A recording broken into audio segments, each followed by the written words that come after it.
Coming to you from sunny California and the Great White North. Get ready.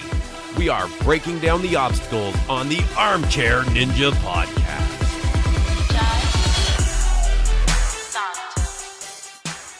Hello, everyone, and welcome back to the Armchair Ninja Podcast. It is Saturday, May 12th, 2018. My name is Rich, and joining me once again is Bijan. How are you making out? Woo! I'm feeling good, bro. Oh, man. Just got a lot of workouts going a week and a half away from the Spartan Beast SoCal. About to be a trifecta runner again. I'm ready. Let's do this. All right, that's right. It's not just ninja season. It is time to be hitting all those OCR courses on. Oh, yeah.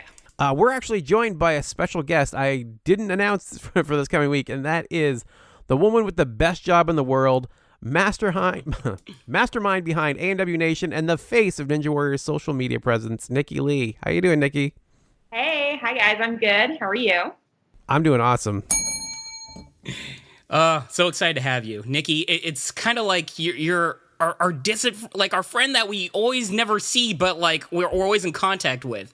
Nikki Lee, she's amazing. She's always, the person that's writing all the articles for ANW Nation, a lot of the Twitter stuff that you guys see about American Ninja Warrior. It's all her. We're always giving you a shout out. We're always talking to you on the sidelines. It's so fantastic to have you on the podcast.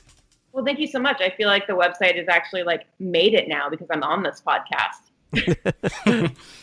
It's funny, the reverse of that is true as well, because Nikki helped me be part of Crashing the Course last season, which was very cool.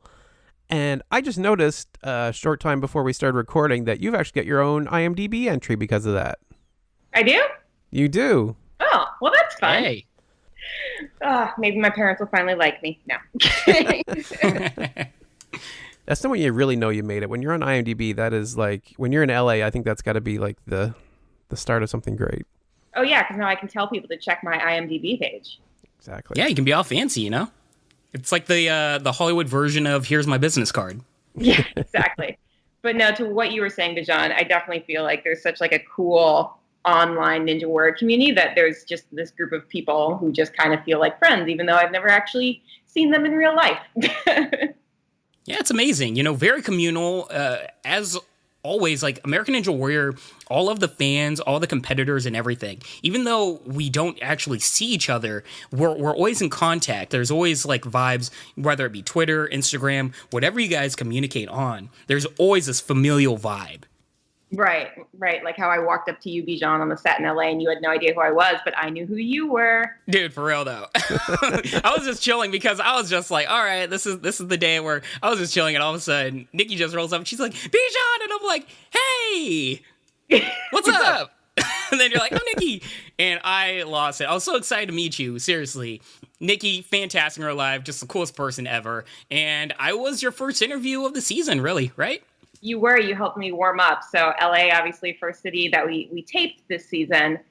First day that I did interviews on set, first person I saw happened to be Bijan. So he warmed me up. Nice. You know what? During that interview, I was running on, I think, 3 hours sleep in 2 days. So he seemed a little jacked up. Yeah. I was running on fumes there. No, it was great. So we're going to talk a little bit about Nikki's job, the upcoming season, and all that. And we're also going to talk about Ninja vs. Ninja episode 11. So I think let's kick off with some of the stuff about your job, Nikki, if you don't mind, because I'm really curious, because I know a lot of people were eyeing that job because it sounded like the coolest thing in the world to do nothing but ninja stuff year round. So I guess right off the bat, what is your job title and kind of what do you do? I gave a brief overview there, but I don't think I did it justice. The job title. That is a flexible subject depending on what day of the week it is or what needs to get done.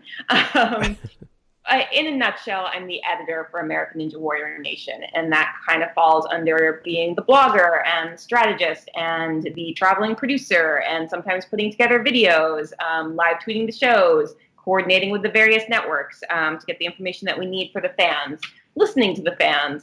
So it's a little bit of everything, and it definitely changes day by day and depending on what's happening in the ninja world.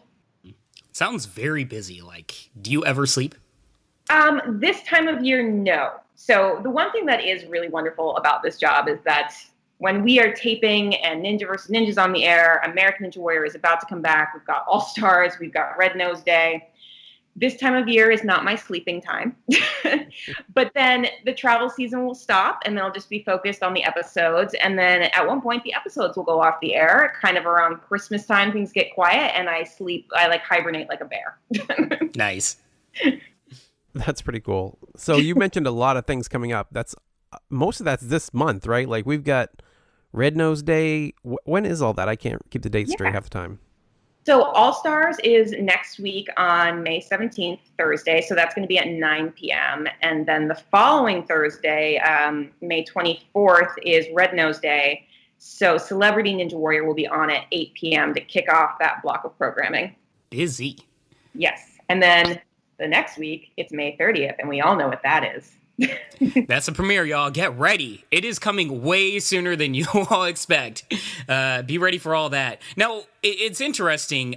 Ninja vs. Ninja is going to be airing during the same time, or the same week time, I guess you could say, as American Ninja Warrior. Is that going to make like a lot of overlap of like busyness for you guys, or pretty much is Ninja vs. Ninja already done in terms of like editing and all that? Well, as far as like the editorial stuff for the website, we're not done writing about Ninja versus Ninja yet. We won't be for a while. But I think that we only overlap with American Ninja Warrior for 1 or 2 weeks, which is actually not bad. I think last year it was like 4 weeks that was overlapping, and we were in Las Vegas taping the national finals. So that was a rough one. So this year it's actually looking much nicer. Sounds good. That's good. And, actually, speaking of ANW Nation, I found out that the order of the episodes is a little mixed up from what we were expecting. We thought we were going to get to see Bijan potentially running the course May 30th, but LA is going to run the second week? Yes. So Dallas is going to kick it off as far as the season and the qualifying cities. And then Los Angeles will go second week, and then it'll fall into the same order that we're taping in. And then when we switch to airing the city finals, it'll go back to the quote-unquote correct order. Los Angeles will lead, Dallas will be second, and it'll go down from there. So those are just scheduling decisions. Like, NBC has to take a lot of things into consideration when they schedule out the show. First of all, it's a massive network, and they're competing with time against all the other NBC shows. So they've got to work on that schedule. But then it also can come down to the markets as well. If there's a market that has, like, you know, a huge sports game or something happening that falls on the same night that Ninja Warrior would be on, and, like, this is hypothetical, but it's happened in past seasons where, like, for example, Dallas has a live sporting event that happens to air on the same night that the Dallas American Ninja Warrior episode was planned to air. And that market's going to be like, oh man, we're not going to be able to see it because we've all got to, we've got to watch this live game. NBC takes that into consideration and can sometimes slide the schedule around in order to make that hometown be able to see their episode. That's a good point. I hadn't thought of that at all. That's absolutely not what I thought was happening at all, but that makes a lot of sense. Yeah, and so that's also why you notice in the article that we didn't include the actual dates, because there's just so much that can happen. I don't want people to set their DVRs against a date that I, published, and something comes up where they've got to slide by a week or something like that. A couple years ago we had the Olympics in there and we went on hiatus for 3 weeks or something. So just bear with me, people. So the celebrity edition that's coming up here, did you get a chance to meet the celebrities? How do you integrate with something like that? Like the ninjas themselves, I'm sure you've kind of gotten to know a lot of them, but with something like that, it must be a little more tricky to cover, is it?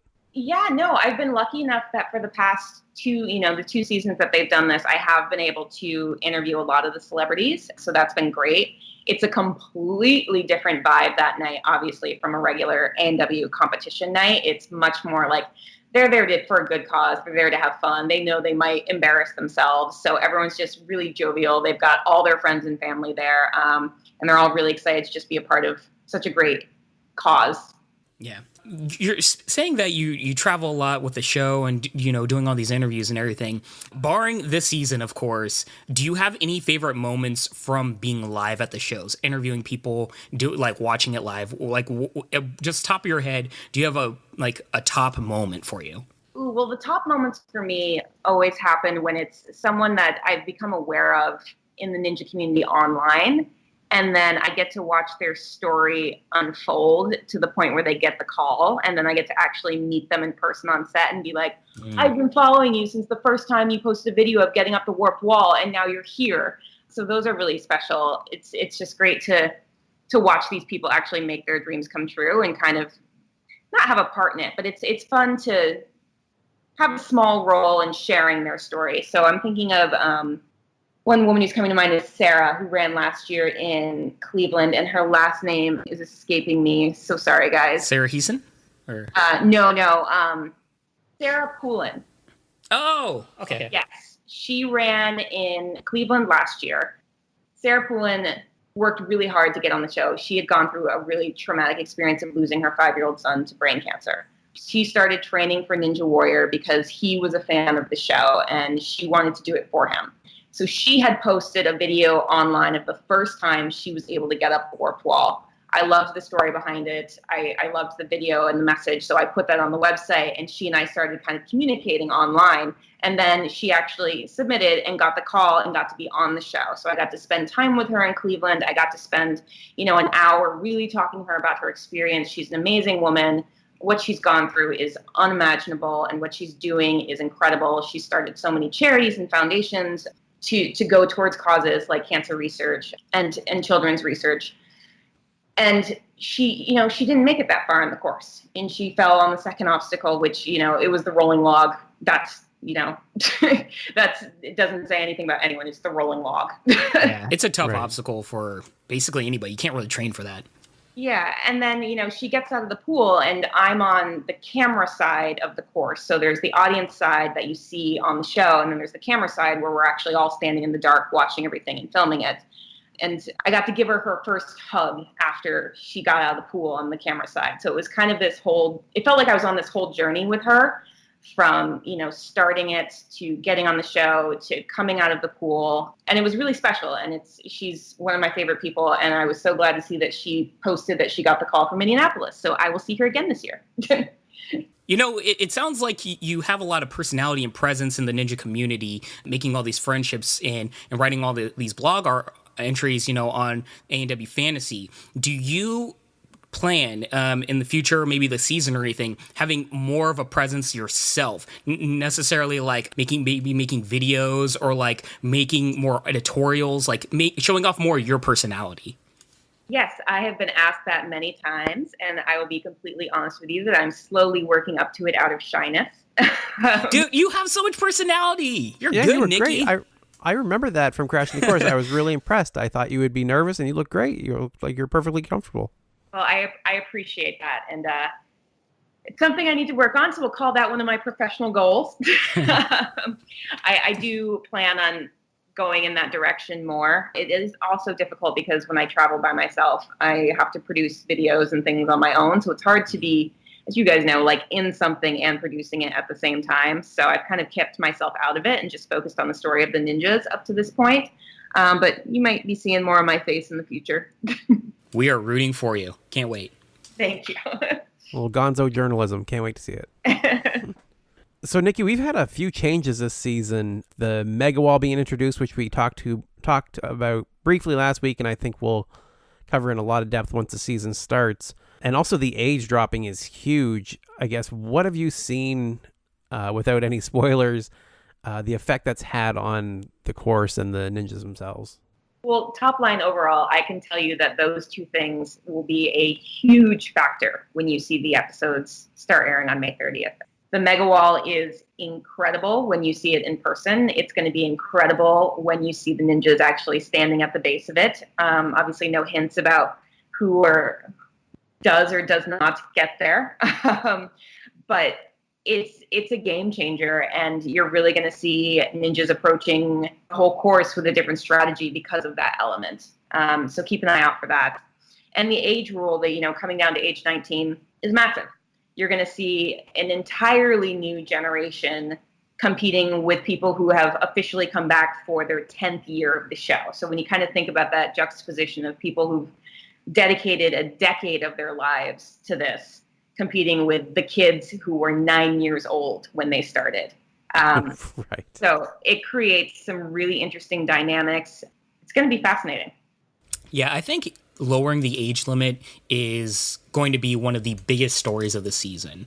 We've seen in previous seasons, just recently, like 2 seasons ago, we've seen a lot of younger ninjas kind of, take some of the top notches in the sport, Daniel Gill, Najee Richardson, just Josh Levin, to name a few. But there's all these people that are very young, but very high level. And now we're, as you said, Nikki, implementing people that have grown up with this show. And I think we are going to see a lot of new names come out of this season that we've just been sleeping on because they've been so young, but they've been probably training for 5-6 years at this point. Yeah, it's going to be quite interesting seeing that dichotomy with the older, more experienced ninjas. Also, just got to say, just seeing in person, that new warped wall, the 18-foot warped wall, is terrifying. Absolutely terrifying, but really cool. And I think that's going to be very fun for the viewers to see. Oh, yeah, I get sweaty palms even looking at it in each city. I'm like, oh, there it is again. Man. It's so cool. I mean, we get to see a small taste of that in the skills challenge, right? When they keep making that bigger and bigger, and it's really exciting there to note it's at the end of a course with a monetary prize that these top ninjas are going to be going for. I cannot imagine how much more excitement that adds to the qualifiers, which can be, they're exciting to see everybody again, but you kind of know that some of the ninjas, especially once they get like past the balanced obstacle, for example, that they're good, they're going to get it. But with that there, I think that just adds a whole new element that keeps it exciting for every run. Yeah, and it's a mental element. So the ninjas have to consider what their strategy is going to be. Are they going to try and go for that fastest time to get that ranking in the next evening in the city finals? Or are they going to try and go for the money? If they should go for it and they don't get it, are their legs going to be too exhausted to actually get up the warped wall? So it's a whole new mental game at the end. Yeah, not to mention, we've the only incarnation we've seen this is in the All-Star Challenge, but at that point, those ninjas, I wouldn't say are fresh, but they haven't gone through an entire course and are being timed at this point. If you're making it all the way through the course and at the end you're deciding to go up that 18-foot warped wall, you are already mostly drained from most of your body. So there's all of these minor elements going into these runs. Right, and especially, in All-Stars, when they go for the mega wall, they're building up to it. So, it starts at a lower level and it goes up a couple inches. Whereas so their bodies are getting like that muscle memory. They're learning, they're kind of developing that strength as they're going. Whereas in this case, it's one and done. If you don't get it on your first shot, that's it. Yeah. Also, nobody's training for it. So we'll see. Now they are. Oh, they are. Yeah, you sure. can bet. As soon as it was, as soon as they saw it, the pictures were sent out, the tweets, and cities all across America were getting ready for that wall as soon as they heard. So let's get into the Ninja versus Ninja episode. Let's take a look at what happened here. This was our second wildcard episode. And Nikki, you got to see it in person, did you not? Yes. So I was out there for, I think it was 5 nights we taped. Yeah. Oh, wow. I didn't realize it was that long. It was quite a long one, and there were a lot of races every night. Yeah, honestly, I don't know.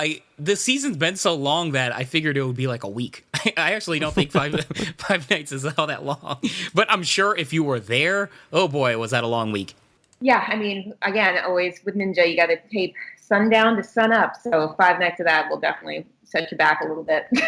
Oh, your guys' poor sleeping schedules, man.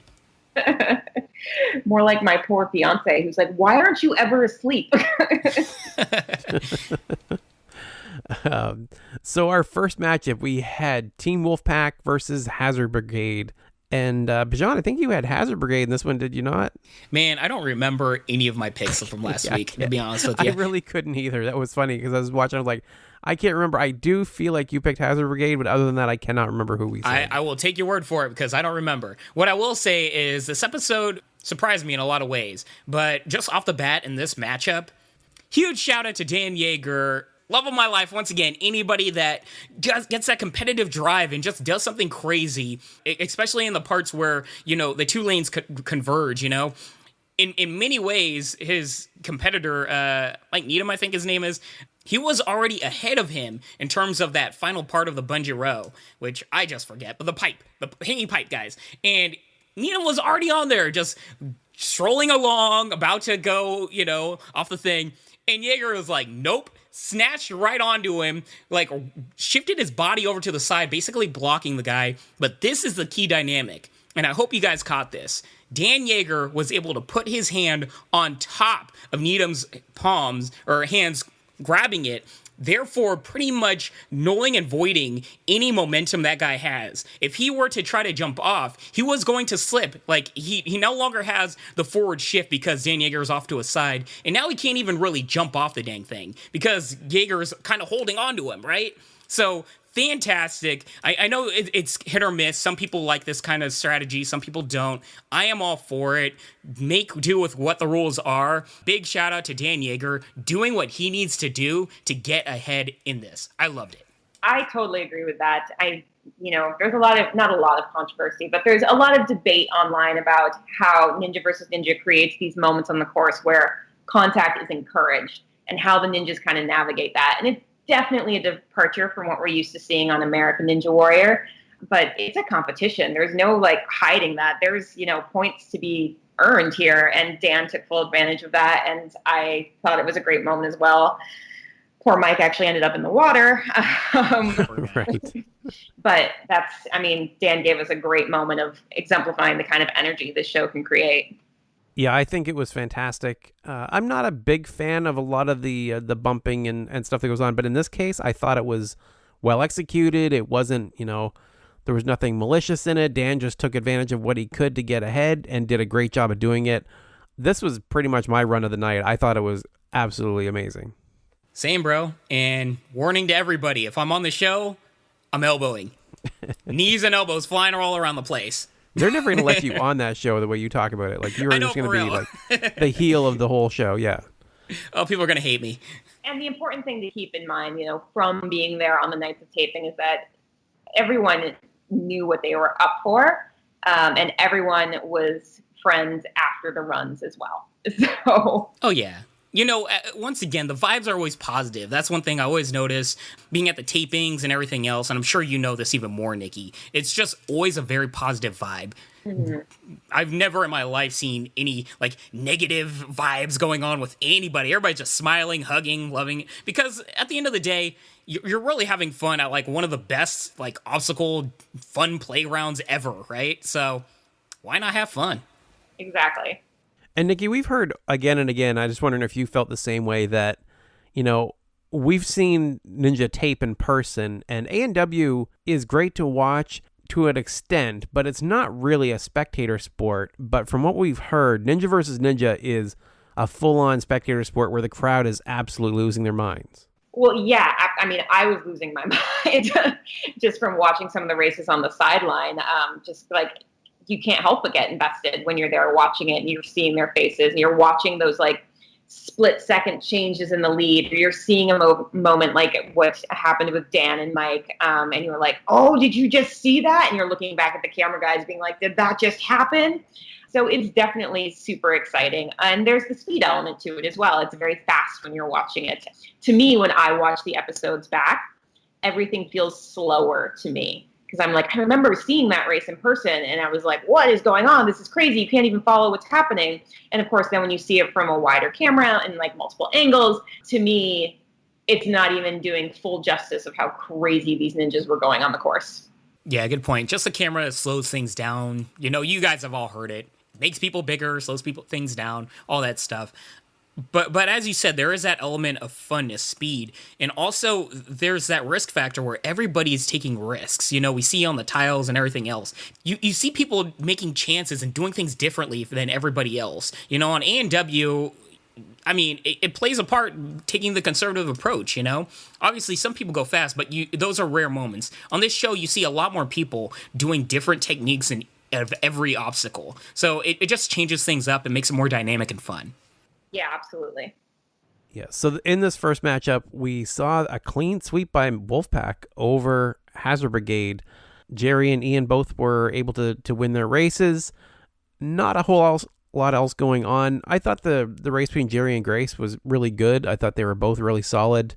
And just a straight-up win by Ian, Mike falling, trying to catch up to him. The whole episode, I guess, overall impressions was... I knew with 4 matchups instead of 3, they were going to be pretty quick, a lot of clean sweeps and fast forwards, but it was just an okay episode. It wasn't as great as we've seen, I think. Yeah, I hate that Nikki, representative of the show and everything's on this episode, but I gotta say, this was just an episode. Honestly, it wasn't bad, but it wasn't necessarily the best. It was just a lot of runs, quick pace. But when I think about this episode, the whole funness and, I guess, vibe of the show really plays a part in terms of how competitors do on the course and the obstacles given to them. So, last week we talked about the bungee cords and, it's kind of, we went back and forth, and I gotta say, it played very well on this episode where we saw difficulty and also people, getting to that pipe and, challenging each other. But unfortunately on this episode, it was really the story of the floating tiles. And we've seen in previous episodes where the floating tiles don't make that much of a big factor. But in this episode, it seemed almost every other run, the tiles were a factor where somebody was falling or both competitors were falling. And seeing so many runs failing halfway through from the same obstacle, it does wear, I guess, on the vibe of the episode, so to speak. It's never fun to watch a ninja go down or take a hard hit to the chest. I mean, that's never what we want to see. That's a good point. And I think what takes away from these wildcards, too, is that we're only seeing half the course, right? We don't get to see the back half at all for the wildcard round, so it kind of takes a little bit away from it, too. They're operating on that pure adrenaline of, like, if I have to get there first. I have to be first through that. Where when you're on the extended course, the strategy of the endurance comes into play where they're thinking, like, well, if they get first, to the back half, if they're first to the back half of the course, it's going to slog them down. Are they going to have the energy? How many obstacles do I really have to complete if I'm ahead? Should I pause? Should I give up some time? So it definitely changes the strategy between the front half and the back half of the course. Yeah. So looking at the next race, we had Beast from the East versus the Wisco Warriors. This shocked me, bro. Did it? Yeah, I don't know why. I was really feeling good about Wisco Warriors, to be honest with you. And it wasn't necessarily that they lost. It was more of just the level of just beast mode, for lack of a better term, that Beast from the East did. They really brought their A game. It wasn't the factor that Wisco Warriors weren't doing well or anything. It's just the Beast from the East really stepped it up and really gave it their all. And I appreciate that wholeheartedly. But it was quite amazing just seeing the level of, I guess, athleticism and skill that was displayed by Beast from the East. And what's interesting about that is we have a little follow-up interview with James McGrath on the website talking about that.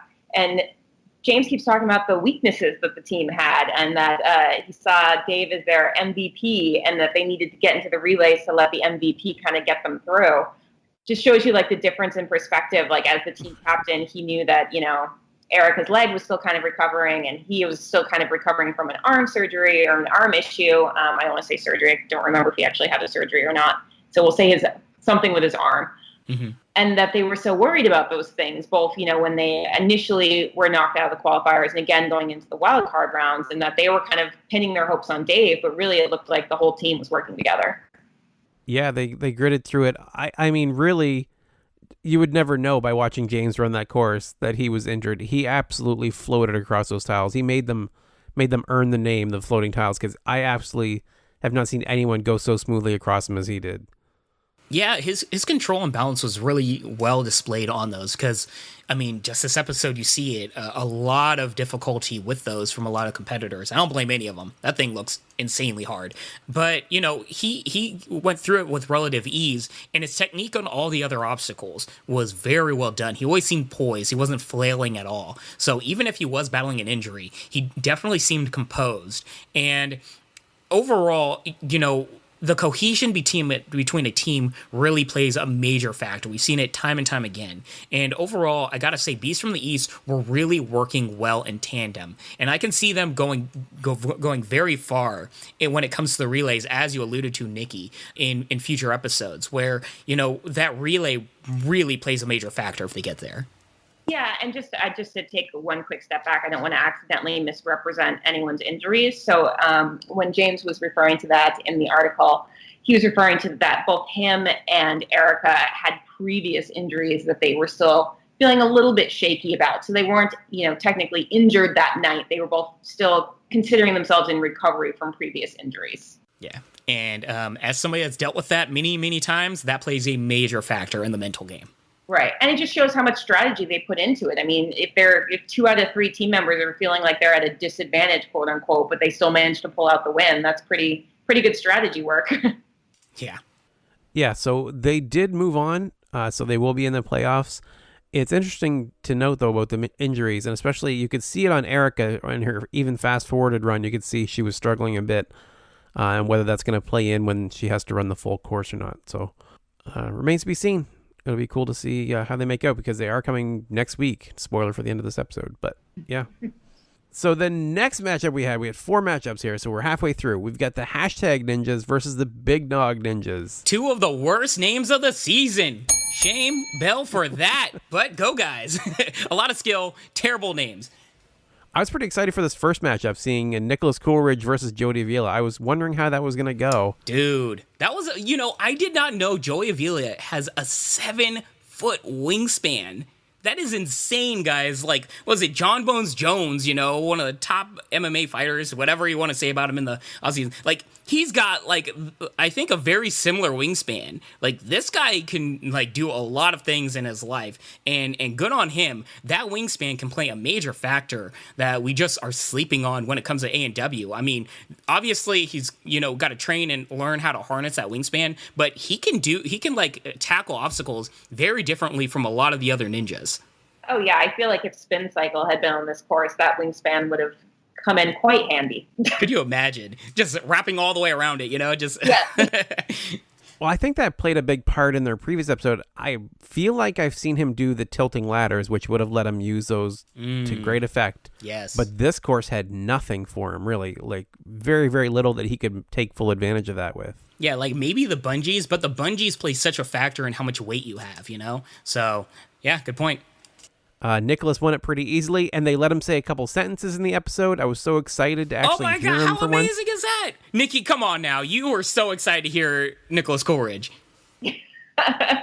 I'm going to... She's like, zip. Nope, no opinion on that one. Okay, we'll move on for that one. Well, I'll say this. Ding for that. Always a big fan whenever I hear Nicholas Coolridge's voice. Yeah, win. I was really excited to see Josh Salinas back, Iron Josh, one of my favorite rookies from last season.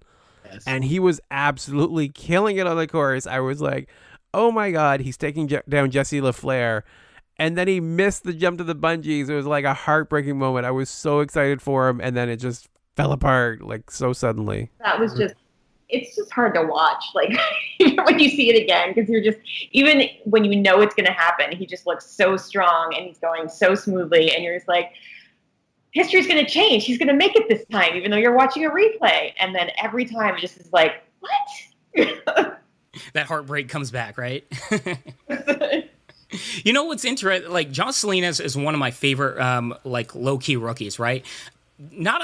I feel like the vibes just isn't there for him as much as he deserves to be. When you think about Josh Salinas, the skill level he provides is so high. So keep an eye out for him on American Ninja Warrior. I think that's where he's really going to shine. But I was so excited for him to be battling, of all people, Jesse LaFleur. I mean, talk about a matchup. I was giddy at the starting line, and they did not disappoint. This was a very fast-paced matchup with a lot of front and back, and I was really enjoying it. So props to both guys. They brought it. They gave it their all. Sucks that Josh Salinas had that one little minor step, but man, he gave it his all. That's all I can ask for.